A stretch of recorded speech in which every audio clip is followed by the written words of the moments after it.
ولكن كل ما يذكر الجزائر في خطابات العرش تجينا ضربة من المغرب. ودائما يذكرنا بخير، ولكن بعد الخير الذي يذكره لدرجة وليت نفترض أن هناك من يحكم في المغرب غير الملك محمد السادس.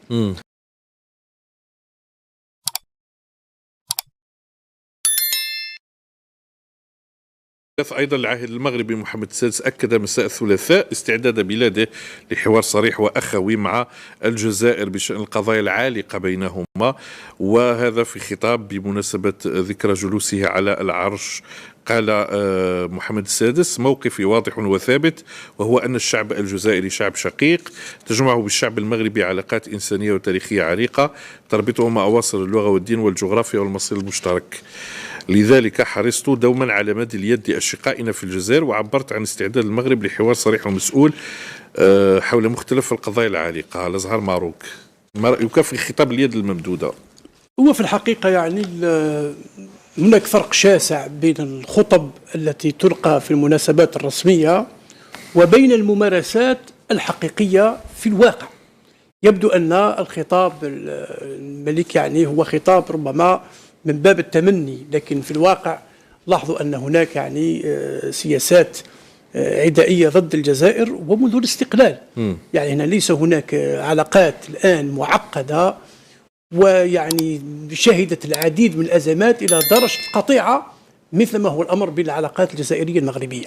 لماذا؟ لأن هناك طرف داخل دواليب السلطة في المغرب لا يريد الاستقرار لهذه العلاقات، ويذهب إلى درجة شن حرب. يعني احنا الاستقلال بعد أشهر استقلال كانت علينا حرب، ثم ذهبنا إلى لحقنا مستويات يعني زعزعة استقرار، ثم الجزائر تتمتع بمكانها، هي قلب المغرب العربي بحجم بمساحتها وبإمكانيتها وبوزنها الجغرافي والجيوبوليتيكي والسكاني. رغم ذلك يأتي هذا الطرف داخل دواليب الحكم ويريد أن ينافس الجزائر على هذه المكانة في منطقة المغرب العربي. لاحظ احنا الآن علاقاتنا مع كل دول المغرب ليس لدينا أي مشكل مع أي بلد عربي، أشقائنا في تونس ولا أشقائنا في ليبيا ولا أشقائنا في لماذا مع هذا البلد؟ لأن هناك طرف يريد يعني القطيعة في العلاقات. والأخطر من كل ذلك أننا يعني هذا الطرف وصل إلى درجة التطبيع معناها أنه فتح الباب أمام الكيان الإسرائيلي في المغرب، والآن دخول اختراق الكيان الإسرائيلي للمغرب من شأنه أن يزعزع ليس المغرب هو في حد ذاته ضحية، ولكن كل الآن المنطقة المغرب العربي أصبحت تحت دائرة الخطر من هذا التطبيع الذي يعني سيأتي على الأخضر واليابس إذا لم تكن هناك يعني إرادة وحدة الشعوب لإحباط هذه المواقف. فبالتالي أنا أعتقد أن الخطاب يعني في واد والممارسة ما يحدث في الواد، ولا أعتقد أن العلاقات تشهد يعني تطور في المستقبل القريب. عبد الرحمن سعيد، وتاني أنا أتأسف لهذا يعني رؤية تشاؤمية، لكن هذه الحقيقة واقعية. صح. وهناك أطراف أيضا دولية تريد يعني أن تبقى هذه العلاقات قطيعة وتبقى مستوى العداء، ولكن مرتبطة بالقرار المغربي المختطف من التطبيع. قلت طرف صحيح. داخل الدواليب هو الذي أدى إلى هذه دفع إلى هذه القطيعة، مع أن أسباب القطيعة ما زالت قائمة وبقوة من صحيح. سنوات الستينات. ما رأيك أستاذ سيدي؟ وطبعا هذا الخطاب أنا كسائر الخطابات اللي سبقت خطاب العرش ودائما اليد ممدودة، ليست المرة الأولى، ليست مرة فقط. هذه المرة فيها مد اليد مع مرارة يشعر بها المغرب من الأول، ما يد الممدودة بالحيلة والمكر، سماها مكر والأعمال. لكن المرة حسيت في مرارة. أين المرارة أن المغرب معزول. ثاني مرتكزات السياسة الخارجية المغربية والمرتكز الفرنسي ضعف إلى ما لا يقوى على أن يدافع عن محميته في القضايا الخارجية.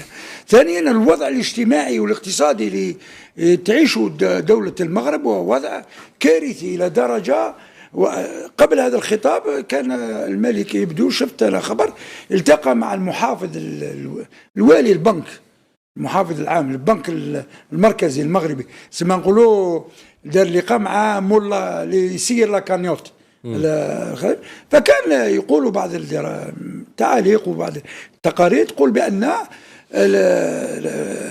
رئيس البنك المغربي المحافظ البنك قدم تقرير في الخانة الحمراء، معناها في الأسفل، معناها خطورة الوضع اللي في المغرب زيادة على وضعه الصحي الذي وضعه الصحي. ثانيا أن الزيارات الأخيرة زيارة مستشار ترامب بولز المجا بدا عند تونس الجزائر وفي المغرب. فالمواقف الأخيرة السياسة الخارجية الجزائرية ليزوفرتور اللي دارتهم الجزائر، الانفتاح على مستوى ايطاليا، مستوى المشاريع وغير ذلك، فانا اظن ان هذه اليد الممدوده هي يد ممدوده من يائس، من يائس، ولا تنتظر من يائس شيء، لان اليائس النقطه الاولى اللي تبرز لا يتحكم في وضعه، لا يتحكم. فالملك للاسف لا يتحكم في شيء داخل المملكه، لا في سياستها الاقتصادية، لا في سياستها الأمنية، لا في سياستها الاستخباراتية، لا في سياستها الخارجية. بمعنى أن، وقلتها أنا مرة، قلتها فعندك قاعد أتذكر ولا في حصة لما سألوني من ما هي الأضرار تاع التطبيع تاع 2020 لما مضاوا مع الكيان الصهيوني، قلت كلمة ذاك الوقت أنا نعاود نذكرها، قلت أكبر ضرر من هذا التطبيع قبل ما يتمدى إلى المنطقة، الضرر الأول على مستوى المغرب أن المغرب يفقد سيادته، فهو فاقد للسيادة. لا يمكن للجزائر أن تبني علاقة ولا تصحح علاقة ولا ترمم ولا تروح في آفاق علاقة مع المغرب، مع دولة فقدت سيادتها والأمر ليس لها. صحيح. طيب هذه ليس بيدها. كان من المفترض أن يكون مزوا بالدول التي اعترفت بالمخطط المغربي لاحتلال الصحراء بدون، ومخطط الحكم الذاتي بدون العودة إلى الاستفتاء الذي تقره الأمم المتحدة، واستعمل أيضا عبارات لا غالب ولا مغلوب والكثير من المصطلحات التي توقف عندها الكثيرون، فربطوا ما بين هذا الخطاب والواقع الذي يعيشه المغرب حاليا. ما رأيك حمد خليفة؟ شوف، أنا بالنسبة للملف هذا تاع المغرب، أولا لازم نفرق ما بين الشعب المغربي الشقيق اللي تربطنا به كثير من العلاقات المختلفة. صح، الشعب المغربي كالشعب الجزائري إخوة، يعني تربطنا الجغرافيا، تربطنا الدين، تربطنا، ما فيش مشكل. الآن مشكل اللي راه مطروح هو مشكل المخزن. لما هذا الملك يقول اليد الممدودة، لازم نعرفوا هذه اليد اللي راهي ممدودة تعمل، هذه اليد مغربية ولا صهيونية؟ انت اللي مادها لي تقول لي يد ممدودة، سنة نشوف ونقلبوا هذه اليد تعمل تاعك ولا تاع الصهاينة كوهين زرقاء ولا حمراء. ايه دوكا تقول لي يد ممدودة، انا نقدر نمد لك يدي، بصح انا ماشي راح نخمس معك انت، راح نخمس مع الصهاينه، وانا الصهاينه كاع الفاتورات اللي راني مخلصها واللي راني نخلص بها وراني نهاجم من اجل اطاحه بها من اجل الصهاينه هذو. اليوم نجي غير في الجانب الغربي تقول لي اليد الممدوده. اولا اليد هذه ماهيش في يدك، كانت يدك وبدلوها لك. اليد الممدوده اللي تحاول ماشي تتحكم فيها، يتحكموا فيها ناس واحد اخرين اللي هما مطبعه. ايوه، هذه الامر الثاني. واية يد هذه التي وقعت اتفاقية التطبيع العارجة بيد إسلامية إخوانية التطبيع وورط شوف نقولوا شوف الأمر. ولكن الذي وقع على اتفاقية التطبيع العثماني في نهاية المطاف، والعثماني وهمل ضاع الآن بعدما وقع على هذه الاتفاقية. وكاين حاجة، كاين بعض الدول هو حزب إسلامي يعني، وهذا هو المشكل. بعض الدول المطبعة. صحيح. شوف الأخ هذا، كاين بعض الدول المطبعة، كاين بعض الدول العربية مطبعة، ولكن التطبيع اللي دايروا المخزن، ما نقولش المغرب لأن المغرب فيها شعب ومخزن، نقول المخزن. التطبيع اللي دايروا بامتياز، داير هذاك التطبيع بالدرجه الاولى بفخر. يعني حتى الصهاينه راهم يسيروا الان في المغرب في دواليب السلطه، في دواليب القرارات، في دواليب كذا. الامر الثاني او الثالث، اليوم ما نقدرش اليوم كجزائري، نتكلم كمواطن جزائري، أنا ما يسعدنيش أنها تكون الحدود مفتوحة والعلاقات قائمة مع دولة معترفة بغرس وبيع المخدرات والحشيش وما إلى ذلك، لأن احنا اليوم رانا نعانوا من آفة اللي كانت آفة أصبحت حرب. بالمناسبة هذه المشكلة الأولى مع المغرب أكثر من التطبيع أيضا، أكثر من التطبيع، هي إغراق السوق والشباب الجزائري بالمخدرات. حتى عملية إدخال المخدرات والسموم هذه للجزائر من تخطيط صهيوني في المغرب، يعني صراحة يعني حتى ما نخبوا حتى حاجة. وبالتالي اليوم احنا رانا مع الشعب المغربي كشعب مغربي والشعب الجزائري إخوة وتربطهم تاريخ ولكن المخزن اختطف من طرف ناس صح. يعني من طرف الصهاينة اللي راهم يسيروا. طيب هنالك ثوابت هي الارتباطات التاريخية والدينية، هذه لا أحد يمكن أن يقفز عليها، ولكن نعم الخلافات السياسية هنا امتدت إلى ما يشبه القطيعة الرسمية، تحديدا عندما يكون الطرف أنت أتيت بالعدو التقليدي على حدودي. ولكن زيارة بولس الأمريكي اللي هو ساهر ومستشار ترامب يقول البعض أنها أيضا حركت بعض المياه الراكدة وأعادت المغرب إلى المربع الأول عندما كانوا يعتقدون بأن تغريدة ترامب ثابتة مقدسة.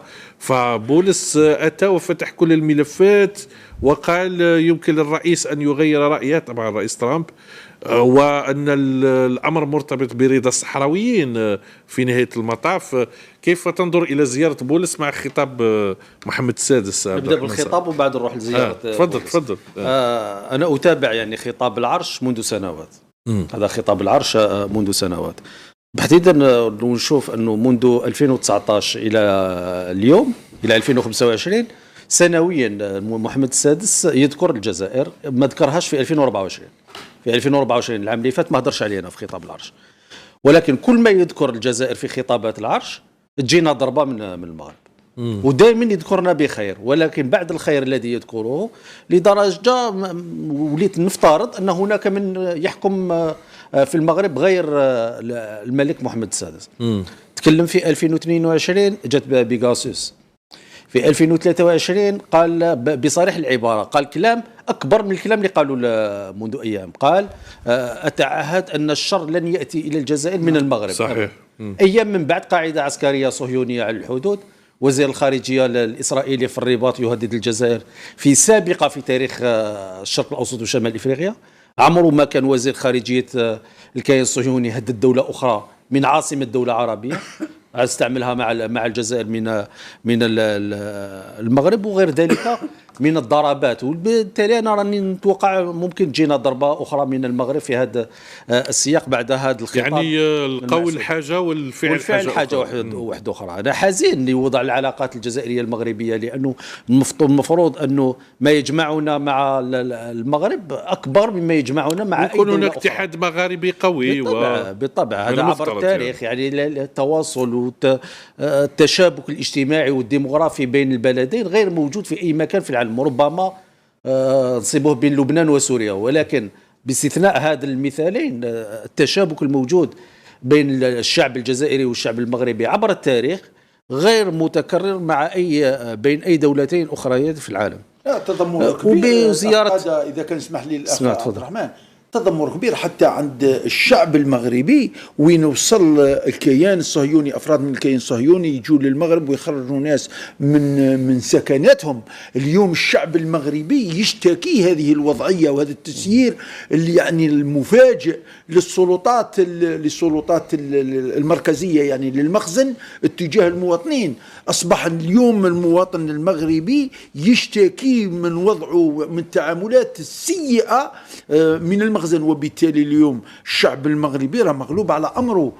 وحنا لا احنا ما نتكلموش على الشعب راه مخاوطنا المشكل لان كاين امهات مغربيه مع الأسرة الملكية. مغربيه. أخطر من ذلك هو ان تذكرون الزلزال كان تعاطف كبير من الجزائريين كاين لما وقع الزلزال. حتى شوف واحد الصوره جميله جدا، النهار اللي ترشح المغرب لاستضافه كاس العالم الجزائر صوتت لصالح الملف المغربي، المغاربه وخلعوا يعني كيفاش الجزائر دعمتنا في التصويت في الفيفا، يعني باش نشوفوا انه عمرنا ولا كانت مشكله مع الشعب، المشكله هي دائما رغم ان فوزي لقجع احد اكبر البيادق الفتنه على كل حال. يعني اما فيما يخص زياره بولس كاين واحد النقطه لفتت انتباهي استاذ قاده والزملاء هنا في البلاطو ايضا، ان بولس زار دول المنطقه مباشره يعني، ولكن قبل ما يزور المغرب راح لباريس اولا، يعني راح لباريس زار باريس ثم ذهب الى بصح